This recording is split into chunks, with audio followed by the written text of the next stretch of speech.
Hey everybody, just getting started, inviting a few people up. So come on up on stage and be part of the conversation. So I'm going to share a little bit of the post itself. Let's see here.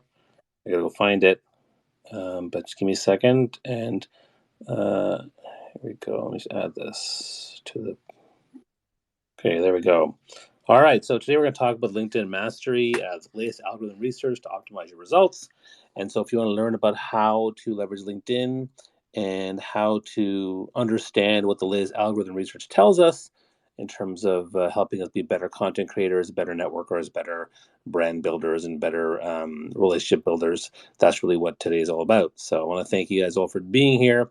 I would like to ask you all to retweet the tweet up above in the nest and the link up above there. Just retweet it to your network to get more people in this room.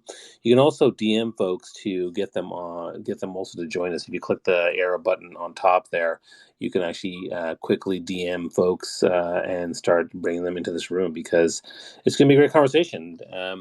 The background behind this is that so Richard Vanderblom, who's someone who, if you're a LinkedIn person like me, you know and love this guy because he puts together some really amazing content, and every year he shares knowledge regarding the LinkedIn algorithm. He does a lot of research around it, and so most of us who love LinkedIn are always looking to this research, and he shares it every year, usually in the fall. And so the latest algorithm research just came out just I guess a week and a half ago, and so now a lot of us are talking about it.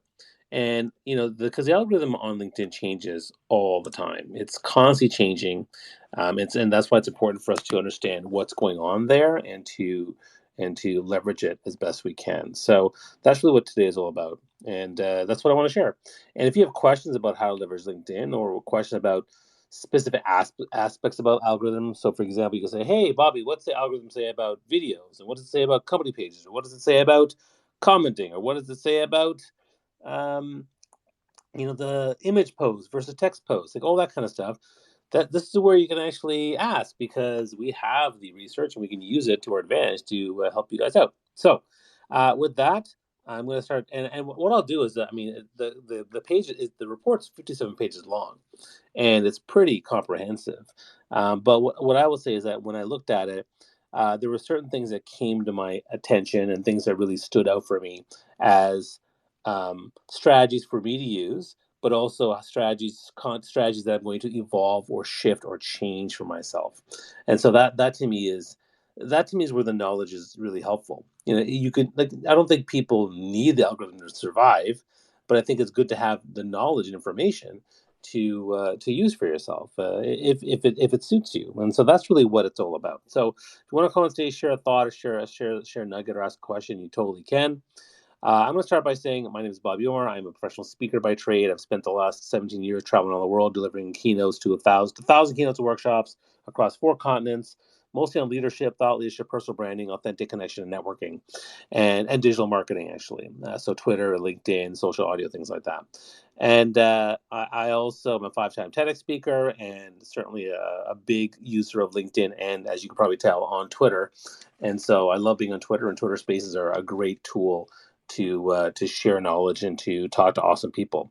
And there's some really amazing people in the audience too. So if you guys want to, everyone here in the audience, all people that I know and love. So come up on stage and join the conversation, and please to tweet out there. Let's get more people in the room. So I'd love to actually just have the other two people who joined us on stage say hello. So Mike, hello. How are you doing? Anything you want to share today? Hello, hello. This is Mike speaking. I don't have anything that I want to share, at least not yet. I think I have seen some of the research, but can you repeat the name of the gentleman who did the research you're referring to today? Yeah, sure. So that's Richard Vanderblom, Vanderblom, and he does a lot of great research and analyzing thousands and thousands of accounts, and the knowledge he brings is actually really great. That's why I think it's such a great thing for us to leverage and use. So. Knowledge is power as far as I'm concerned. So, knowledge on how to use something, knowledge on how a system works, whether it's LinkedIn, Twitter, Instagram, whatever it might be. I think it's really powerful. So definitely check him out. I'm a huge fan of his work, and that's why he's here. I also want to, or sorry, that's why he shared the report, and that's what we're talking about this today. I added Melanie as a co-host. Melanie, please introduce yourself and say hello. I always have to remember where the mic button is when I'm in Twitter Spaces. So it's on the different opposite side when you're in Clubhouse. So hi, everyone. Happy Sunday if you're in the States. Probably Monday, I know, for Roy over in Australia. But my name is Melanie Mitchell-Wexler. I am a former recruiter and now career coach. And I've been coaching since 2017. And I help professionals throughout North America with everything from understanding their resumes to interviewing, preparing for interviews, networking, job search strategies, but also helping them with their LinkedIn strategy as well. And understanding that they too, as job seekers, have personal branding, and that they should be leveraging that across the board. So this, and of course, all things LinkedIn, I love to learn what's working and what's not working, and have had a chance to dive into this report a little bit myself. And we talked about it in my Clubhouse room 2 weeks ago.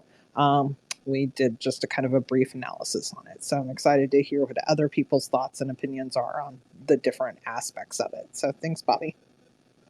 Awesome. Thanks, Melanie. And Roy, let's hear from you. Please introduce yourself and say hello. Thanks so much, Bobby. Good to see you all. Mel, Mike as well.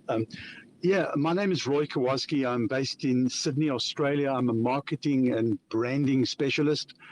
Some of my customers, YouTube, LinkedIn, MasterCard, Coca-Cola, Pepsi. And I utilize my knowledge and experience of working with Fortune 500 companies to help medium-sized companies. And I use LinkedIn as the means to do this. So that's where I'm positioned. And I just wanted to say with regards on the back of what you've said, Bobby, that anybody that wants to enhance their LinkedIn journey, this report is absolute gold.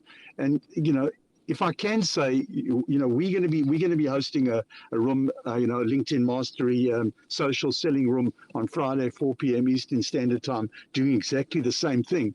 And here's the thing, is that not every single, aspect of that report, can be implemented by everyone, but every single person that has any, interest in enhancing their LinkedIn journey should be looking at this report and pulling out little bits and pieces that they can use to improve their LinkedIn journey. But more so, there's so much gold in it. There's so much knowledge in it. There's so many different things that one can use that you cannot but learn something by just taking little bits and pieces out of it. My name is Roy, and I'm out.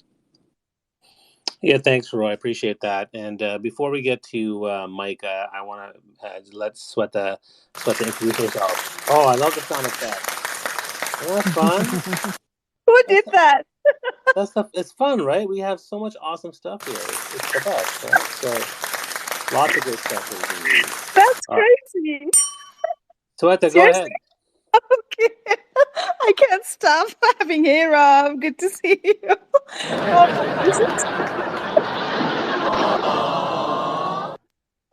Oh my God, I'm loving this. Okay. This is Sweta Rugby joining you live from Canada. You know what? I'm just here to just listen to all of you. And obviously, I don't have a secret when it comes to algorithm.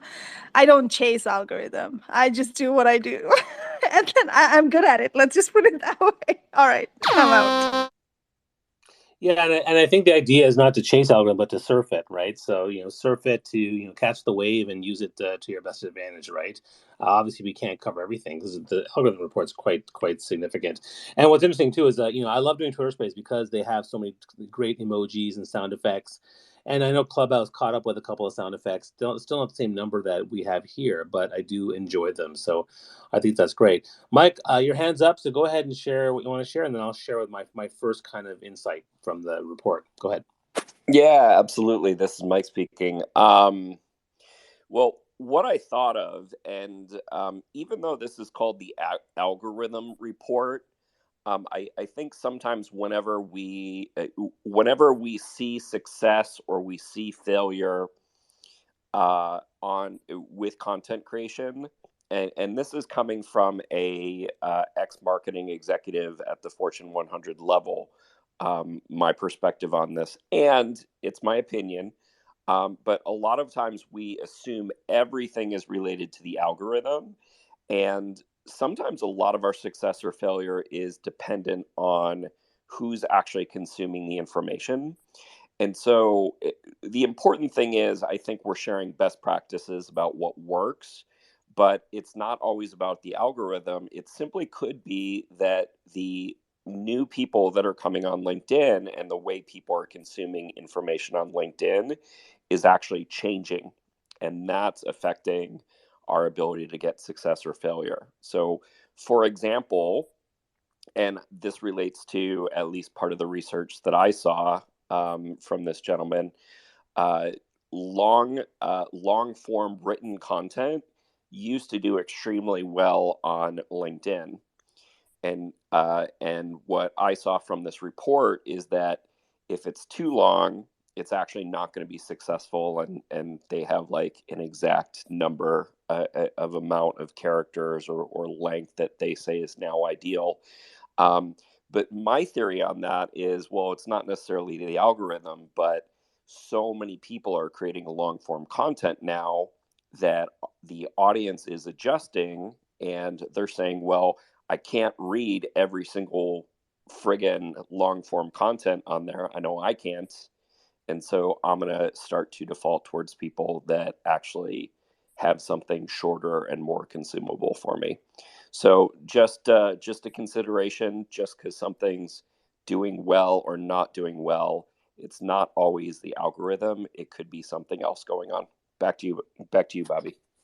Yeah, thanks, Mike. And I'm going to go back to my my analogy of the wave, surfing the wave, right?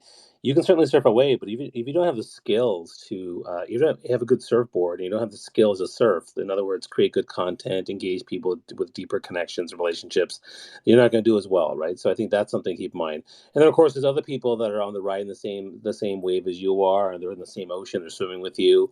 And so, I think that one aspect is certainly the people who are consuming or not consuming certain types of content is something to consider. The second thing to consider, of course, is yes, LinkedIn also has their own ideas of how they evolve and adjust the algorithm to feature certain types of content versus others. And then, the other thing that can keep in mind is, play to your strengths. So, for example, even though the algorithm says that research says that videos are decreasing in engagement and awareness. Videos are something I love to do as a speaker. I love to do them, so I'm going to continue doing the videos, even though they do get less traction. So because I'm playing to my strength of being a speaker and doing video content, which works for me. Other people, don't want to do those, and that's fine. There's other ways to do well on the platform as well. So, with that, I want to start by sharing. The first thing that's really important to understand is that only 5.2% of people who are active on LinkedIn create content. So they're getting all the millions and billions of impressions on this platform. They're the ones starting the hundreds and thousands of conversations. And they're also ones that are probably doing a good job with their getting clients or building their career or getting opportunities. And so that's an opportunity for those of you who are not creating content on LinkedIn. It's such a small number of people who create content, even on a regular basis. And so to me, that's a really big opportunity.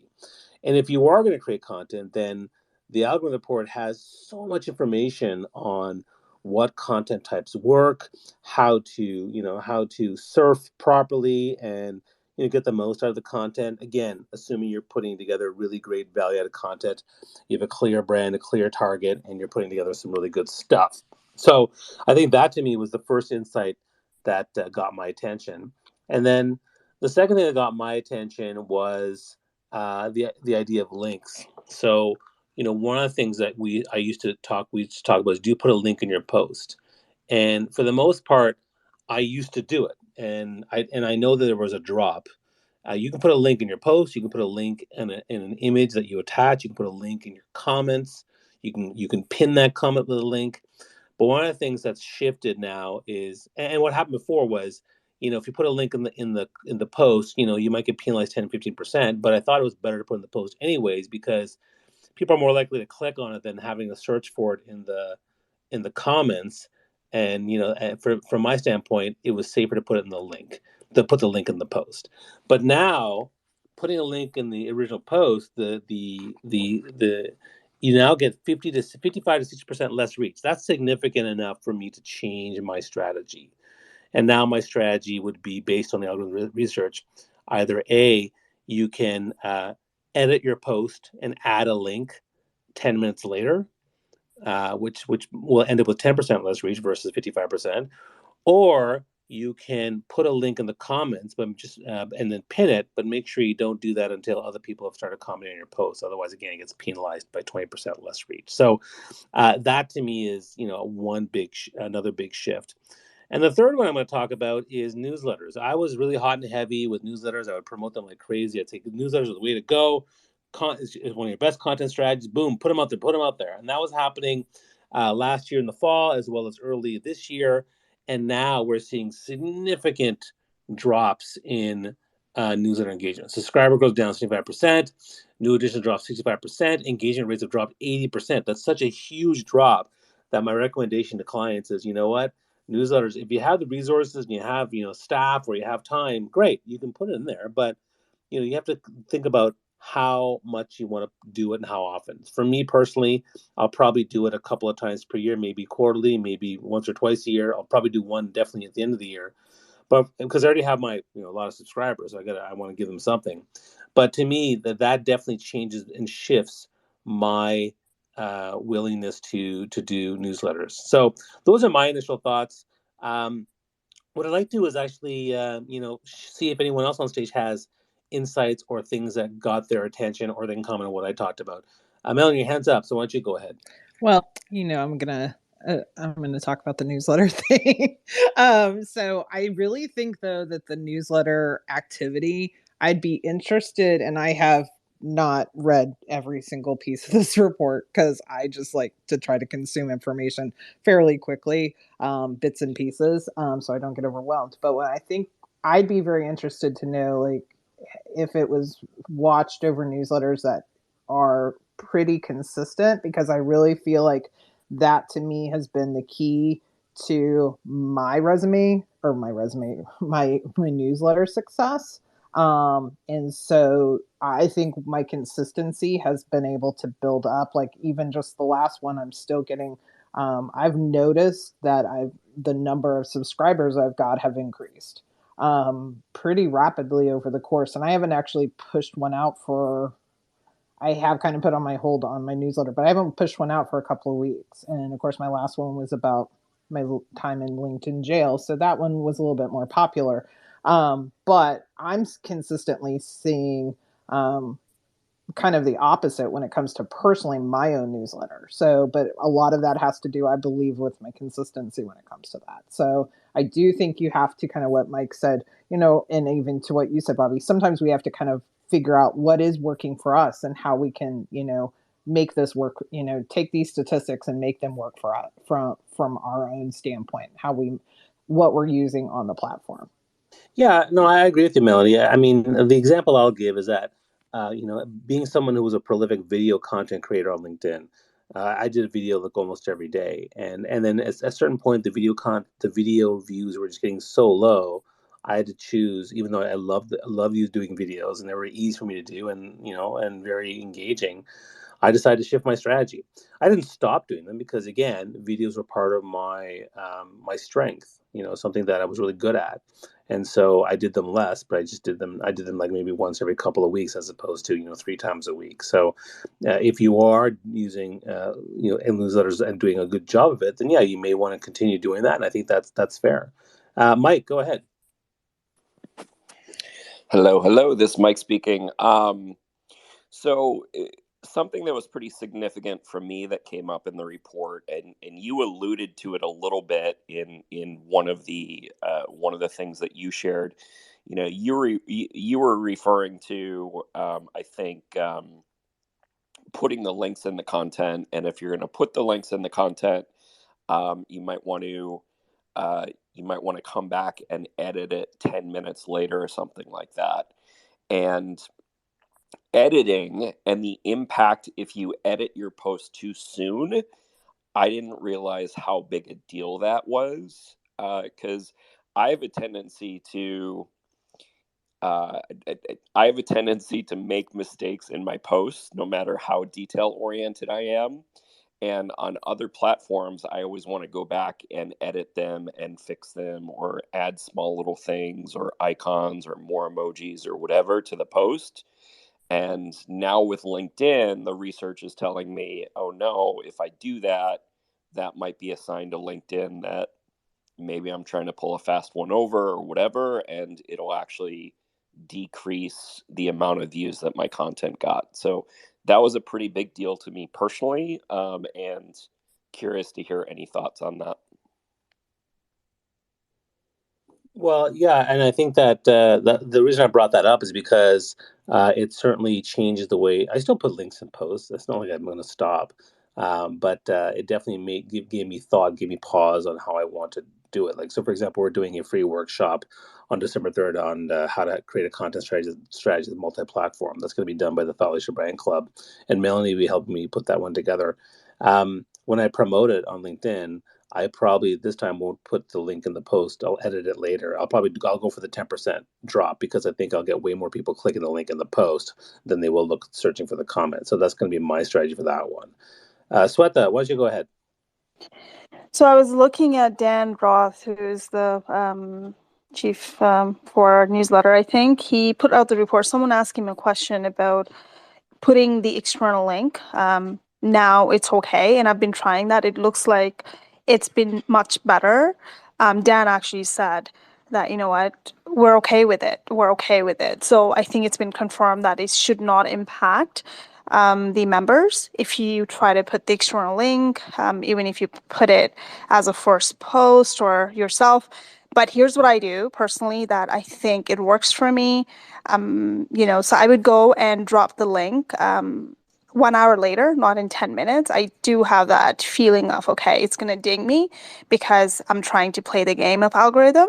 So I normally wait until 1 hour because I think when I was studying the algorithm for LinkedIn, it goes to the AI first and whatever, so I know they keep on changing, right? So I wait until 1 hour and then I just go and edit it if I could. If not, then I'll put it on the pinned comment later. The other strategy I use is, let's say if I want to put, let's say I have a YouTube channel. So when I'm going live on LinkedIn Live, audio live, I've been doing this and it's been working out, is I go audio live. I don't do the LinkedIn Live at the same time, but I do the YouTube Live at the same time. So I'm streaming. And then what I'm going to do is next day or in a week, I'm going to take the thumbnail of that YouTube and audio live, and I'm going to put the link, not the external link, on that thumbnail because it's a new feature, right? And then I'm going to say, okay, I'm going to explain what's the video about. And then I'm going to say, click on this on the thumbnail to go and watch this. So I'm testing this out and I think it's working. Again, just trying to test it out a different way and trying to see what works. And I think it's been working for me. That's awesome. Thanks for that, Sweta. And if everyone's here listening in, we'd love to get more people in the room. So if you can take the arrow on the top button there and tweet it out to start with your DMs, that'd be great. Or if you tweet it out, what you can do is you tweet it out, you say, hey, join this talk, or Mike did it, but I'll put that in the post up above. But basically say, hey, join us to talk about LinkedIn, share your questions, share your thoughts, and then tag me, and that way I'll see it. I can retweet it to my 500,000 followers. We'll get more people in the room. You can get some more followers. It's win-win. So that would be really helpful to all of us here to get more people part of the conversation. Mike, your hands up. Go ahead. What do you want to say? Yeah, Sweta's comment is an excellent example of what I was talking about in terms of, well, is it really the algorithm going on, or is it user behavior or whatever? And I know. So, for example, with Sweta's comment about the people over at LinkedIn saying that LinkedIn is not doing anything to depress posts that have links in them or whatever. I believe them when they say that. However, that doesn't mean that because of user behavior that if you put a link in your post that it's not going to impact your engagement, because, well, if the goal is to get engagement and they click on your link, well, they might get lost in your link, or they might go over to, the new content and then never circle back and comment or like on the original post. And so we always need to remember there's more stuff going on than just the algorithm. So just because LinkedIn says, oh, no, it's okay to do that, doesn't mean that there's not going to be pros or cons in terms of how it impacts our engagement. And I think the report is reflecting that. So that's what I wanted to say, Bobby. Awesome, thanks. Although the other thing I will say, which I think is really important to understand, is that you mentioned how you trust what LinkedIn folks say. I think for me, from what I understand, is LinkedIn's a very, very large organization. And so when Dan Roth says something, that's great, fine and dandy. But does it reflect the truth? I think sometimes you hear one marketing person or LinkedIn help say something, and then you find out that the product design people have a different opinion on things. Because it's such a large organization, the hand isn't listening to the left hand, the right hand, or the left leg.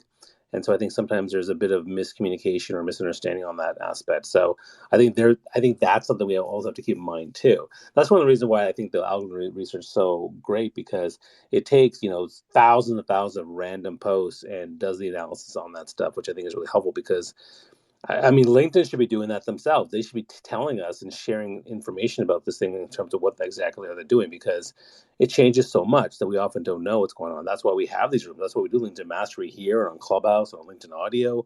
That's why we have to have these conversations. That's why I want to help people, because it changes so fast. And I'm not sure LinkedIn is keeping up with it, nor telling us what's going on. So Melanie, what do you think? I was just going to agree with you on that, because I think, just going back to my experience with LinkedIn Help Desk, and I was told by a lot of fairly big name people, like, oh, this can't be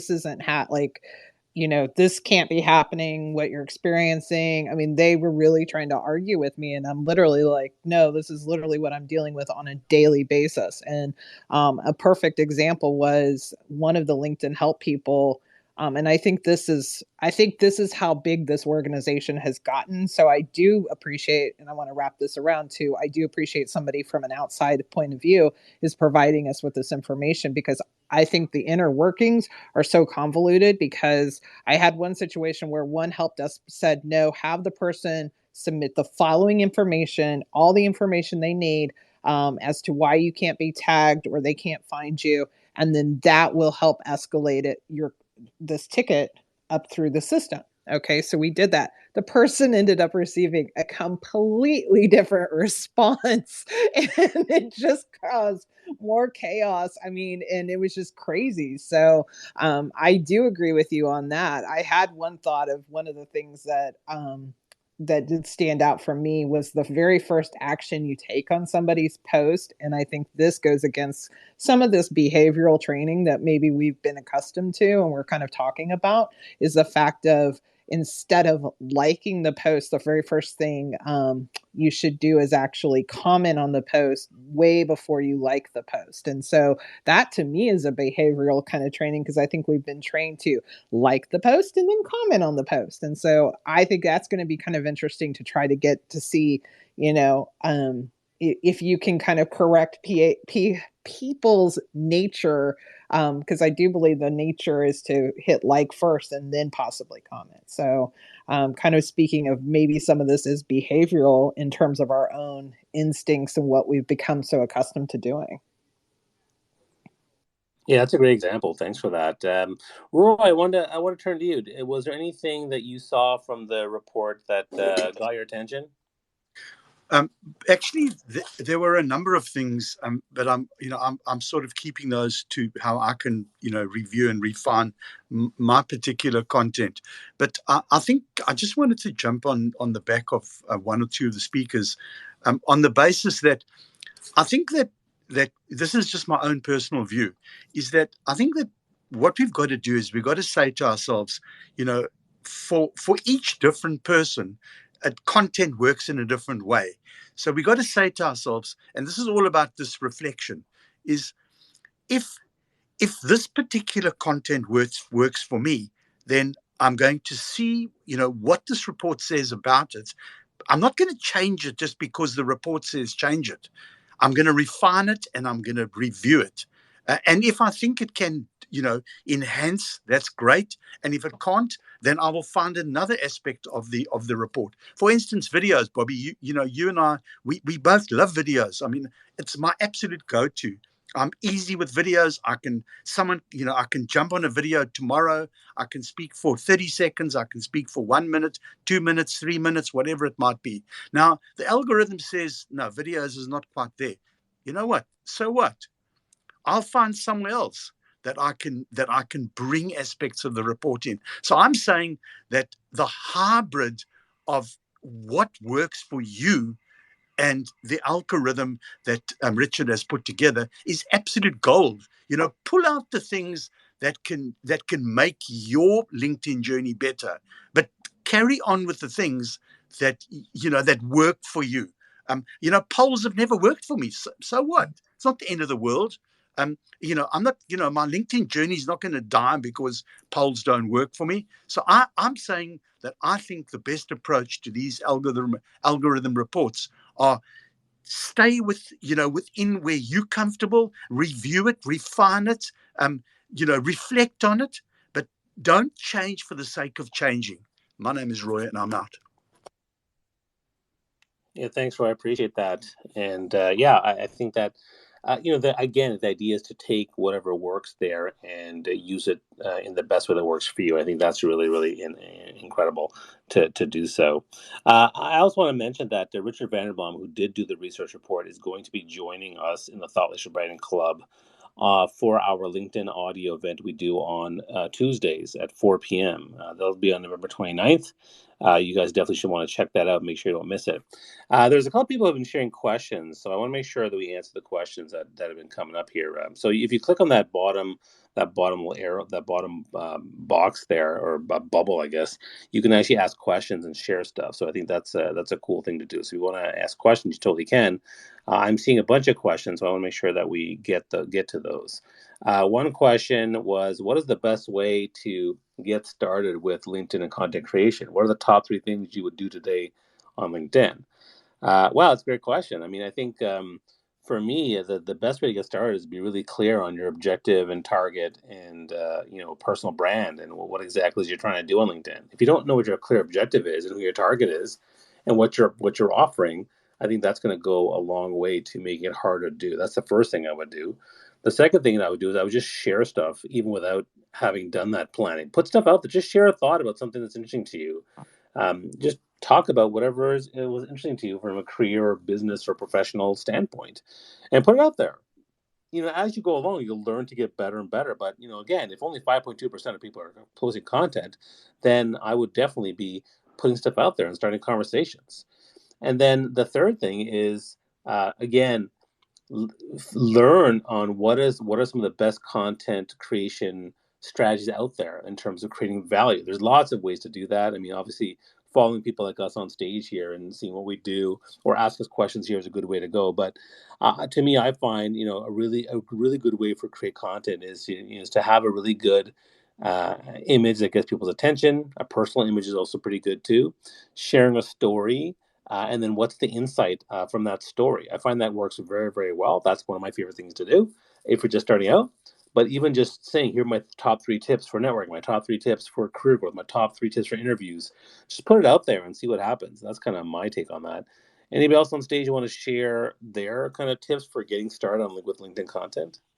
And this is one of the things that I'll be talking about in our content workshop coming up next week. But my biggest thing, if I could and I almost had to start from scratch, so I was prepared to do this, is engage.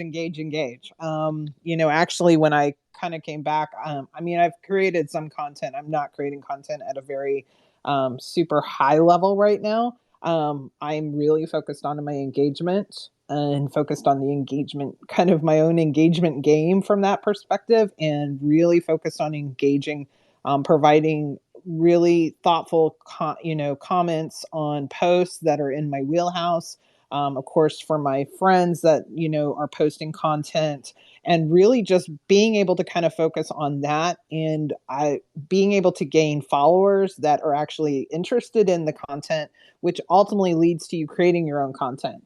Is now you're building an audience by creating those followers that are now want to see that same type of commenting and honestly, you can take those comments and you can turn them into content. That's the other beauty part of that.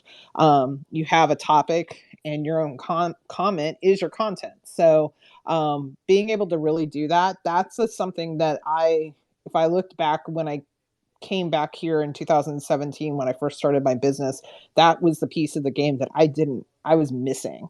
And it's something I've really honed in on. And I would honestly say, hey, do that seriously, do that for 60 days, build followers, build things that people really want to engage with you on. And it honestly, it does make it a lot easier doing it right now and having done it before. So that's kind of my 2 cents. Anyone else want to share? Hey, so go ahead. This is Mike. I'll jump in. I want to plus 100 what Melanie was saying, especially if you're not sure what type of content you want to be putting out, or you've never really created content on any platform before. Commenting is the way to go. Commenting is, even though I have experience creating content for on different platforms for a long time, on LinkedIn, commenting is probably 60 to 70% of where I put my focus. And even if I don't create any content on LinkedIn for months, I've grown my following and grown my engagement just by commenting. And so as long as your comments are adding value to the conversation, talking about what's great about the post, adding something that they didn't necessarily think of, you're going to get people that are going to want to follow you, or at a minimum, the people you are commenting on, and hopefully some of those people you're commenting on have larger followings than you. Well, they're going to be like, wow, this person's really engaged with my content. Maybe I check out their profile, maybe I follow them, and it increases the chances that you get their help to amplify your content. So plus 100 to that. And the other thing I would say is, don't get in the beginning, don't get too caught up on engagement, because really there's something to be said for figuring out what works for you. And you don't have to have insane engagement to increase your following. You don't have to have insane engagement to have your posts help you in your job search. You don't have to have insane engagement to make money on LinkedIn. I know people, myself included, that make a lot of money or have a lot of success without huge engagement. And so the other thing I would go back to is the 5.2% people creating content. So a lot of that 5.2% is creating a lot of the same content. A lot of people are creating content around LinkedIn. A lot of people are creating content around career. And so if you're outside of that, and you're creating content on product marketing or technology or a certain aspect of entrepreneurship, you might get slow engagement in the beginning, but it's a huge opportunity for you to dominate your space if you get in now. That's what I want to land my plane on. Back to you, Bobby. Awesome. Go ahead, Sweta. So what I wanted to talk about is a lot of us don't take full advantage of going into the audio live, and I've taken full advantage of it because I was one of the beta tester and I loved it. And a lot of relationship building happened because I was a beta tester and people wanted to come in, people wanted to be on my show. And it helped me out as well to actually connect with their audience as well. And we've done, I think, first right now, let's go where it's, people are trying to talk about stuff and it's not easily accessible, right? Because the audio live on LinkedIn, there's no recording like Twitter Space. So the I suggest is when you know who are the tribe that you want to hang out with, and that's your niche market, and the industry leaders and thought leaders are hanging out on it. You want to go there and pick Audio Live. It's under my network, under LinkedIn, and go look through it and join those people. And then be on a stage and ask questions if you're allowed to. Take that time. There's no point of just listening only if you have so many things to add. And this is where you stand out. And believe it or not, I just took my chances. I made it to Gary V's. I was like, all I did was raise my hand. He picked me. And next thing I know, that I was all over on his social media. I was like, oh my God, right? And then that was a lesson for me myself as well. I don't care if they're a celebrity. I don't care whatever it is. I'm just going to raise my hand. If my time comes in, they'll pick me. And then LinkedIn picked me as well. And because of that, I was invited on their podcast, which is happening, the layoff thing, right? It was a great topic. So even for me, sometimes I have the self-doubt, even though I was leading so many events as a creator, all I did was raise my hand and I went in and I started to connect well with the LinkedIn team as well. So I think this is the market that you can go, all of you, whoever it is, or trying to actually make an impression. Just go to Audio Live, build a relationship. And here's what I would do. If you really want to give them that, okay, well, you know what? I really appreciate it. I really liked your content. Then all you got to do is, honestly, I feel good about it when someone comes to my Audio Live and then goes and says, tags me and take the screenshot of it, and they would say there was 3 takeaways, right? And this is what Sweta talked about. And I'm like, oh my God, that's huge. And then I have like over 200,000 followers on LinkedIn, and I would engage and I would really appreciate it, right? So build a relationship without expecting anything in return. And guess what's going to happen? You're a newbie, and you know what, people like us are jumping in and giving you that platform, and we're supporting it because you're supporting us. And you know what? That's a win-win situation for all the parties. So let's take a look at 80-20 rule, which is 80 times you're just supporting the creator that you want to be part of the team. 20% of the time you're creating the content by actually reposting it, whatever it is. And that's my take. I'm out. I love it. Thanks so much for that. And again, we're talking about LinkedIn Mastery, the latest algorithm research to optimize your results. And if anybody in the audience has a question, wants to come on stage, you totally can. There was a question that came up again in the feed, which is how do you bridge between social media platforms, keep them separate, or bring them together? Well, I mean, that's exactly what the workshop we're doing is all about. So if you go to the nest above, we're doing a free webinar training on December 3rd. We're going to talk about how to actually monetize and land across multi-platforms. Because if you look at the big thought leader brands out there, like if you look at a Gary Vaynerchuk or a Brené Brown or Simon Sinek, they are building and monetizing across multiple platforms. And one of the things that's come up too is, Melanie told her story about how she got locked out of LinkedIn for a while, and another colleague of mine got locked out of Facebook, and his business was there, and he had to figure out what to do after that. And now with Twitter, I'm nervous about Twitter because of what's going on and the chaos that's ensuing.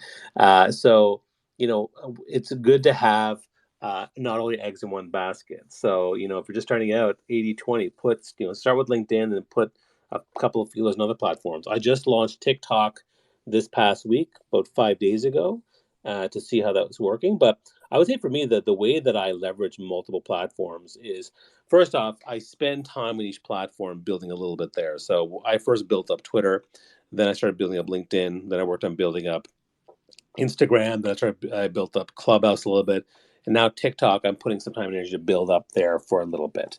That's one thing. The second thing is repurposing content is the best thing you could ever do. So for me, taking a video that I made on LinkedIn and then sharing that video on Instagram and Twitter and TikTok now is a very easy thing to be able to do. I think repurposing content goes a long way.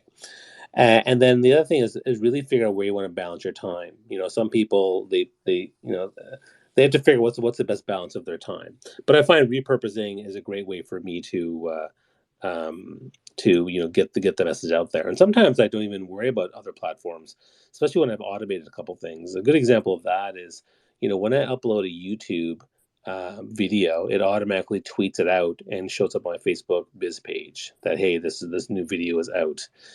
When I do an Instagram post, it automatically shares a photo on Twitter. It automatically shares the post on Twitter that I've shared that. So those are a few automation tools that I've put together to help me do that.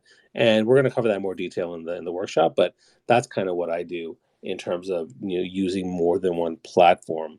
And going back to the algorithm piece, every platform has some sort of algorithmic constraint. Although one of the things I love about Twitter is that it seems to have the least amount. So that's why I like it so much, because someone can tweet something and it can go, catch fire very easily. And the smallest voices don't have any sort of constraints around them. So I do love that about Twitter. And that's why I'm here to protect the smaller, marginalized, and vulnerable voices that are here across the world.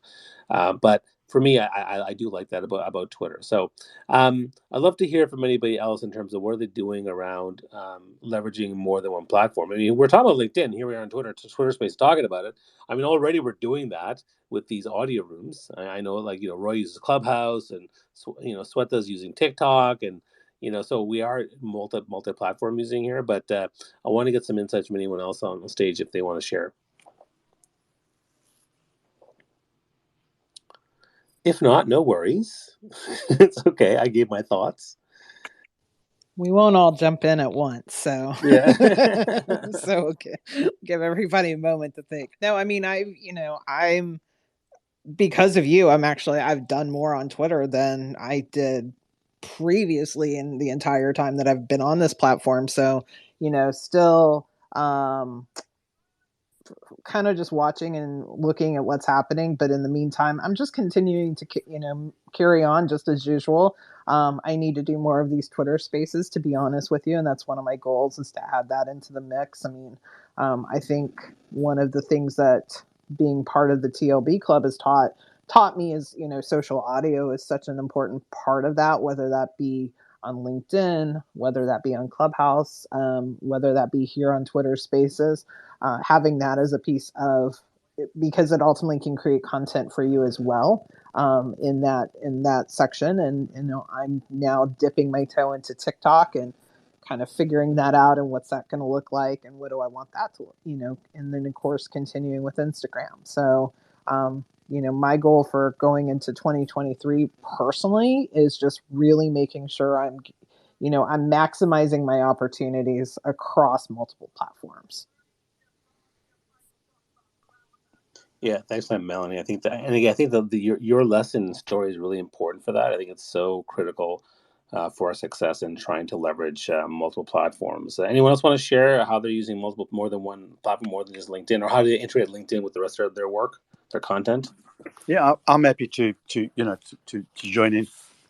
Again, I just wanted to jump on the back of what Melanie said. I mean, Bobby, you have inspired so many people. I'm one of them. To extend our reach through different platforms.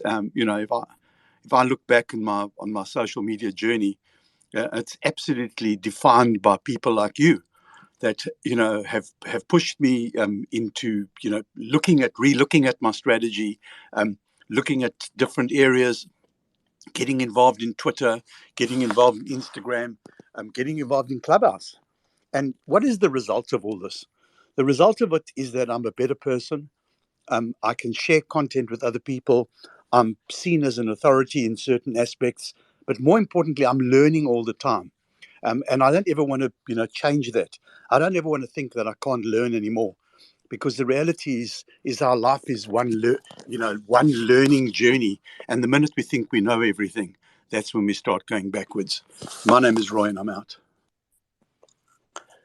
Thanks, Roy. I appreciate that. And again, I want to thank everyone for being here. I mean, we've been here only for less than an hour, but I was hoping to get more people into the room. And, if you want to tweet it out there or DM folks, I mean, that's kind of the way to go. But, my goal here is to answer your questions and to share knowledge. So if people have other questions, you totally can come up with it. If anybody wants to share share some knowledge on the stage, you totally can. This is going to be recorded, so the replay can be shared with everybody after this is over, and then be sure to share your top few results.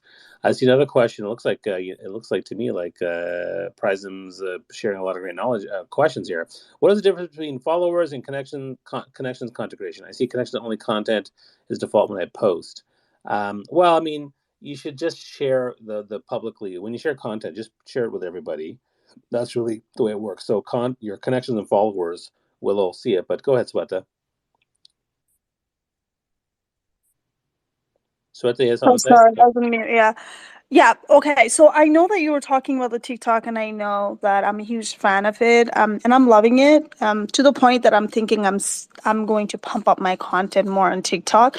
Their algorithm works differently. So I think what I like about TikTok is I don't have to engage with anybody, you know what I mean? So like LinkedIn, if you don't, so the way the LinkedIn works obviously is the more you actually go out there and engage, and it's not the same tribe though, right? LinkedIn rewards you when you're engaging with third-party content, second connections, not the first connection. So in their algorithm, when I was studying it, when I was looking at it, they're like, I'm going to give you more points for connecting with the people you have never connected, which I don't like. I don't have a space for connections. I'm maxed out, so I'm being penalized, right? So LinkedIn penalizes me if I'm not accepting any connections because I can't. So then what's going to happen is, for me, I'm going to go and comment on the post that I've, comment on people's posts that I've never commented before. And for them, they're like, oh, she's trying to, build relationship. And that's how algorithm is going to award you for it. And you're going to have more reach. But TikTok works differently. I don't comment. I don't engage. I don't have a time for it. Just like the way, Bobby was saying last time, was I just go there, post, and get out. And that's exactly what I do. If I see it, I just wanted to pick up the trending music just for the heck of it. And then I go and then get out. And TikTok rewards me for FYP page. And people like it. They don't care how many followers you have, right? You can go viral for like, million, even if you have like 1 followers, right? So that's what I like about TikTok. So, and then I can repurpose the content to LinkedIn. And I was thinking that the watermark from TikTok would penalize me, and I've been testing it. I have organic video recently posted. It's the same TikTok, but without the watermark. It went really well, really well. And I was like, okay. And then the TikTok videos as well. I've had 500,000 view in LinkedIn. With the TikTok algorithm, the video was short, 1 minute and I think 40 seconds. I was blown away by it. So I'm getting more the content from TikTok and not actually putting my time through, just pumping it there as well. So do it so that way. And then one thing about LinkedIn is there's no copyright issues right now because it has a TikTok watermark. So you cannot be penalized either, right? So if you go on organic content and then put the music on that belongs to other people, then you might be getting sued later on. But if you have a TikTok watermark, what my understanding is, whether you put it on YouTube or LinkedIn, it's more kind of copyright from TikTok. So you're not going to be penalized. And that's what I heard. So I'm using it. So go for it and repurpose it from the other platform. I'm out. That's fantastic. That's awesome. And, for me on TikTok, I'm learning how to use it right now. And, for me, TikTok, normally when I have a multi-platform strategy, I do a lot of repurposing. There's a lot of relationship between all of them. So typically what you see on Facebook, LinkedIn, Twitter, Instagram, those 4 for me are and YouTube is very, very similar content. However, I've decided to go completely different on TikTok. I've decided TikTok's going to be my entertainment vehicle. It's going to be my it's going to be my place to just share random things that amuse me, and so that's kind of what I've done with it. Because heck knows, Bobby needs an outlet. He needs an outlet to share stuff that he doesn't share in other places. So there you go. That's what I've done. But I love your idea there. A few more people joined the room, which is great. We're talking about the LinkedIn, how to optimize the latest algorithm research to optimize your results. I'm going to share one more. I'm going to share a few more little nuggets for all you guys when it comes to leveraging your posts. So one of the things that came up is the different types of posts that do well on the platform. So a document or slider post gets 2.2 to 3.4 times more reach. Carousel posts get 1.8 to 2.3 times more reach. Having text plus multiple photos gives you 1.2 to 1.6 times more reach, and polls do 2.1 to 2.9% more reach. So, those are things that you can leverage if you are good at them. If you like, I love polls because it's a great chance for me to ask a really interesting question, to get insight into my audience, to find what they like, what they don't like. I find that works really well for me. I'm not really a document slider post carousel guy, but having I've done a couple and they've done pretty well for the most part. So I think it's if you're good at that, you can use that as your strength to get more links.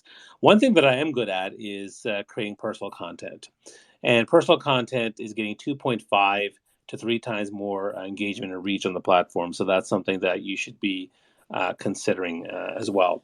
And then the other thing I'm going to add is when it comes to creating content, there's obviously there's certain times of the day that are good to use, but again, I wouldn't worry so much about that. But one thing that's interesting is hashtags. The hashtag strategy.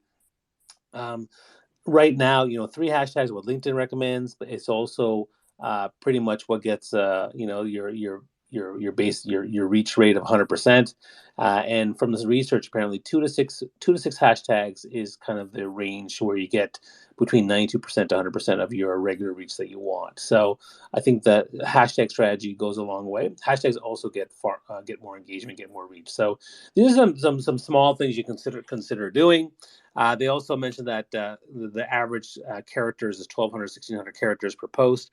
That gets the most reach. And of course, for someone like myself who loves videos should be 30 to 60 seconds long, ideally square format, or I'm actually doing TikTok and Instagram Reel, portrait format. Make sure you have captions. Captions get far better reach and engagement. So those are some of the things you need to do to make sure your content really stands out. And I know we already talked about commenting, but again, commenting is also a huge strategy.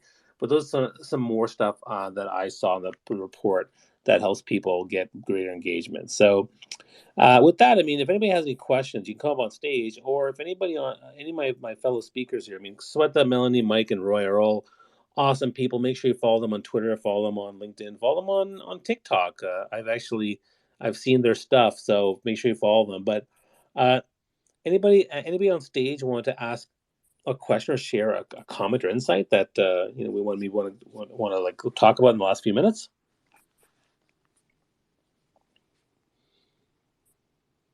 Nope. That's okay. Where's my sound effects? Where's crickets? So I could add That's the best. and I'm going to be out. So, well, thanks so much for this. And I think the audio events are something that I think people need to be in there, especially if you want to utilize what's going on right now. It's trending. So go ahead and attend those. That's my first, myself as well. I go there and then I just stay there, and then I enjoy it because I'm doing my work, and you know what, I don't have to be there watching the comments and everything. I'm just listening, and that helps me out a lot. Even for me, I've been doing this for like a couple of years. And I think the second thing is, you know what, you will figure it out. I think when I see the post like, oh, I know how to beat the algorithm, it just pains me because I feel like, nobody knows it. Even if you know it today, listen, it's going to be gone tomorrow. You can never compete with it, and you're going to be losing to beat that machine, right? So do something out of your passion, do something for your follower, and know your audience and do it. Don't chase that, like, I want to be viral, right? I think I've realized it. I've gone viral on LinkedIn so many times, but being viral does not pay your bill, and followers do not pay your bill at all, right? Chasing after follower. I've literally removed so many connections, up to 5,000 connections, and then block so many people because I don't want to be part of that nonsense anymore. And I used to be like that. I used to accept everybody before because I was like, oh, I want more follower. And then, you know what, it hurt me in the long term because they're not going to be engaging. They're not the right follower. I'm not trying to get like good leads from them, right? So just be very cautious in picking those people, connecting. You wanted to make sure that you connect well with your kind of people, your tribe, and then your clients.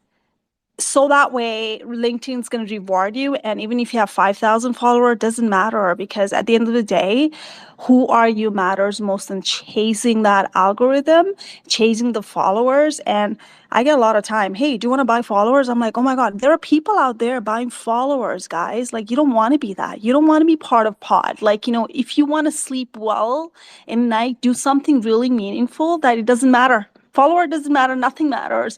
At the end of the day, are you enjoying the platform? Don't do it for the sake of doing it. You got to enjoy it. And this is me. I'm enjoying it. And there's going to be a day that I don't want to do anything. I'm going to be okay with it, right? So let's not chase for machine. Let's chase our soul. I'm out. Whoa, that was deep, Sweta. And what I will say is that, yeah, I think that, you know, everything that we do on social media, LinkedIn, Twitter, and elsewhere, everything we have, number of followers, our content, how we put together our profile, these are all assets, right? So that's all they are. And so what's really important on any platform is, what are you doing to build deeper connection, to build trust, to build a strong personal brand so people like what you're doing and they, want to work with you, potentially work with you. And so that's kind of where that's where the magic is. I mean, in the workshop we're doing that's up in the nest there, we're going to talk about that, because you have to be able to, on any platform, be able to create that trust and that brand that people will, feel compelled to reach out to and have a conversation. And when you have those conversations, that's where the magic happens. And that's kind of why Roy talks about social selling on Clubhouse on Fridays on Clubhouse under LinkedIn Mastery. So the whole idea, at the end of the day, the best business is done with people who trust you, and building those trusting relationships. That's the name of the game in terms of, we're trying to build your business, build your career. We talk, I've been talking about networking since the dawn of time.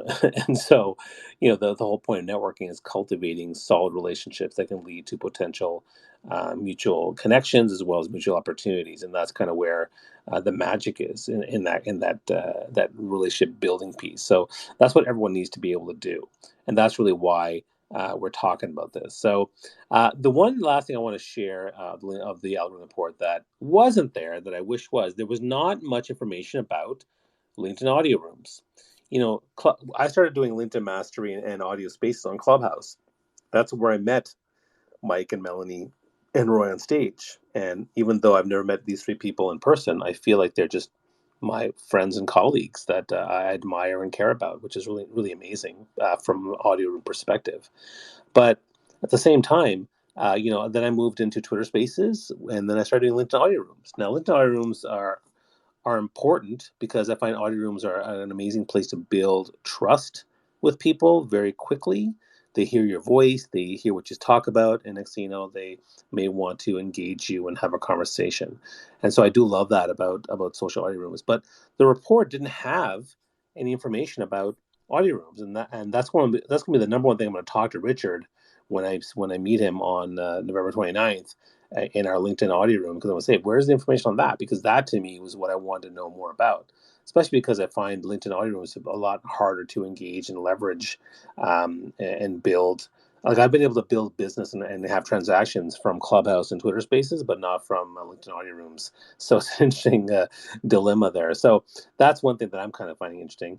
Anybody else have any last thoughts before we close the room today? Hey, this is Mike speaking. I love how Sweta and you brought the conversation back to LinkedIn audio rooms, even though they're not necessarily mentioned in the report. I think,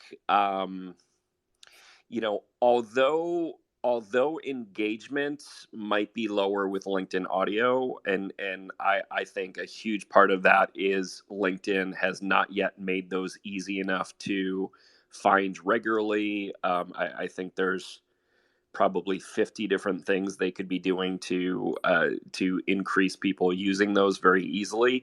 I shouldn't say very easily. There's a lot of engineering and resources that need to go into it. But for LinkedIn audio rooms are great for two things, in my opinion. They're great for if you are a new creator,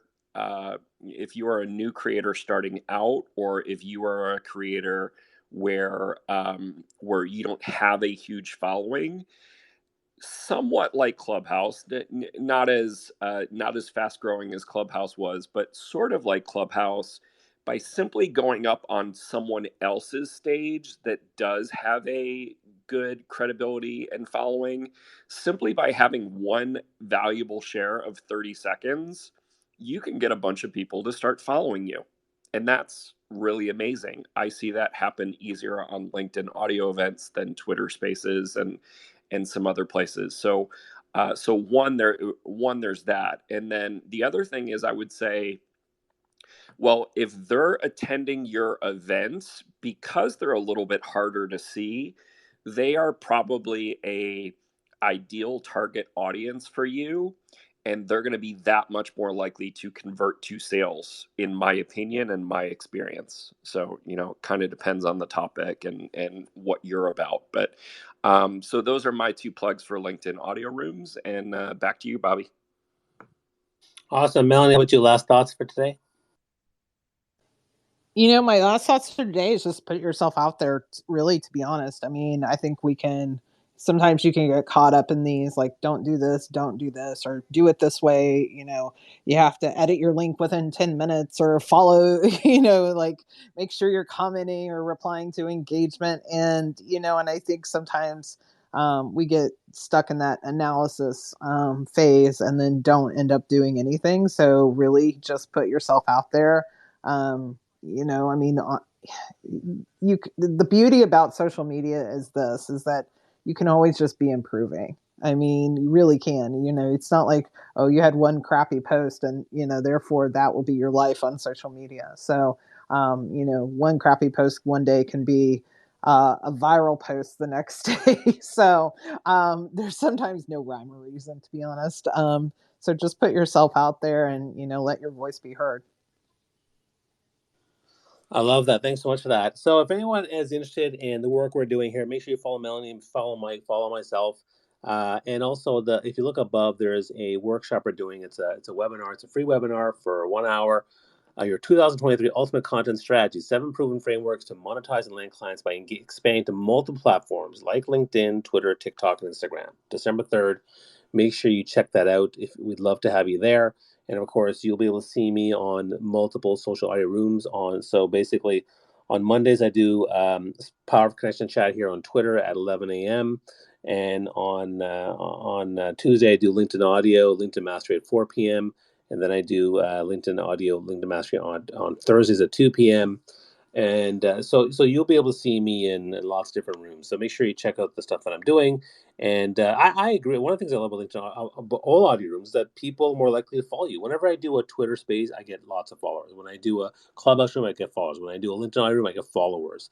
And I think that it's the best tool. Audio spaces are the best tools to gain followers on any of the platforms that I've been doing. So I do love that. I love them for that. So thanks everyone for being here. The replay will be available. You can certainly share with folks.